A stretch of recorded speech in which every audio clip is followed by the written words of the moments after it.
les bonnes nouvelles, c'est que nous avons une coopération entre la région Île-de-France, qui est la région de Paris, et la ville de Tana, qui est une coopération qui est à la fois ancienne et très riche.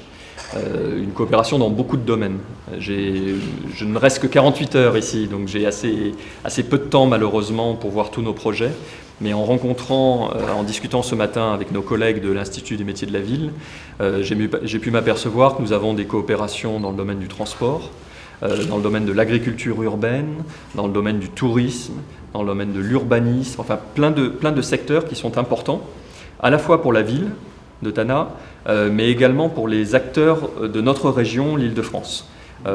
Parce que nous avons beaucoup d'entreprises, d'associations, d'administrations, expertes spécialisées dans tous ces domaines et qui sont volontaires pour pouvoir venir travailler ici dans ce partenariat avec la ville de Tana. Alors avec Madame le maire, nous avons discuté de ces différents projets.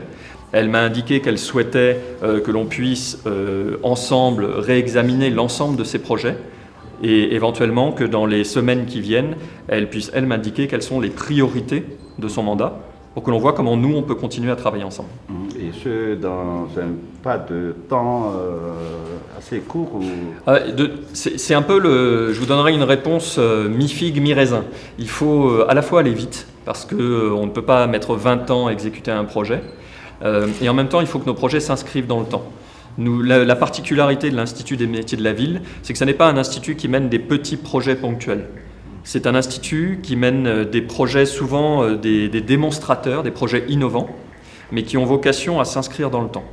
En matière d'agriculture urbaine, par exemple, l'Institut des métiers de la ville, avec un certain nombre d'autres partenaires, a pu développer certains exemples un peu novateurs d'agriculture urbaine, mais l'objectif maintenant, c'est de généraliser cela et de l'inscrire dans le temps, justement. Donc nous sommes à la fois dans un temps court, parce qu'il faut être efficace, et je tiens beaucoup à l'efficacité, et en même temps, il ne faut pas que ce soit des actions ponctuelles.